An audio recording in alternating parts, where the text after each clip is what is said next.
اعوذ باللہ من الشیطان الرجیم، بسم اللہ الرحمن الرحیم۔ اقتدار علی خان۔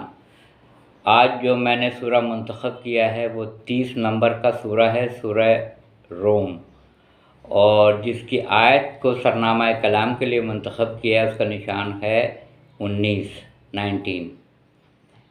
کیا خوبصورت آیت ہے، کیا خوبصورت آیت ہے۔ ارشاد باری تعالیٰ ہے کہ وہ خدا زندہ میں سے مردہ نکالتا ہے اور مردے سے زندہ نکالتا ہے۔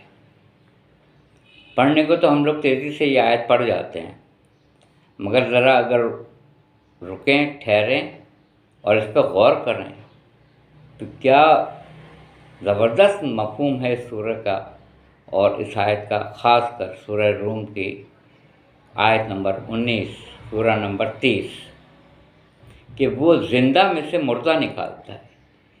یعنی ماں زندہ ہے، جو بچہ پیدا ہو رہا ہے، دنیا میں آ رہا ہے، وہ مردہ ہے، وہ مرا ہوا ہے۔ اب وہ مردے میں سے، یعنی ماں کی موت ہو چکی ہے، بچہ بچ گیا، مردے میں سے زندہ نکالتا ہے۔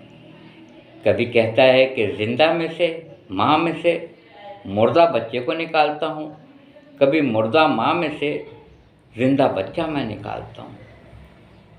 اللہ تعالیٰ اپنی خلقت انسانی کے اوپر جب گفتگو کرتا ہے تو تفصیل سے کرتا ہے اور کہتا ہے کہ اس میں سوچنے سمجھنے والوں کے لیے نشانیاں ہیں، غور و فکر کرنے والوں کے لیے نشانیاں ہیں۔ عزیزو، یہ بھی غور طلب امر ہے۔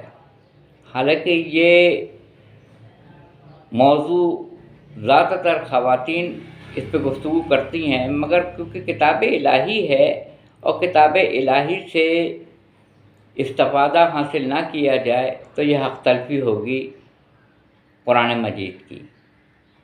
سوچنے والی بات ہے کہ والدین کے نزدیک کتنی بڑی نعمت ہے اولاد۔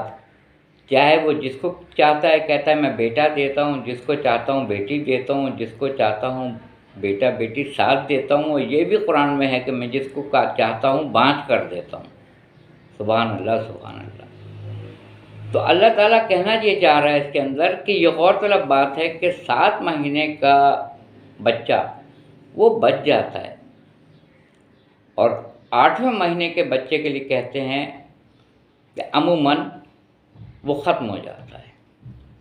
اس میں غور کرنے والی بات یہ ہے کہ عقل یہ کہتی ہے کہ 7 مہینے کے بعد سے نشو و نما میں اور اضافہ ہو جاتا ہے، تو بچہ تو بچنا چاہیے، مگر ایسی کیا چیز ہوتی ہے کہ 7 مہینے کا بچہ دنیا میں آ جاتا ہے پھر بھی، مگر 8 مہینے کا بچہ جو ہے وہ بچتا نہیں ہے۔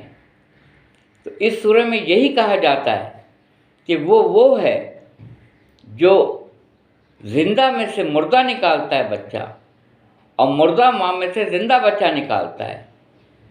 کیسا احسن الخالقین ہے۔ سبحان اللہ، سبحان اللہ، سبحان اللہ۔ وآخر دعوانا الحمدللہ رب العالمین۔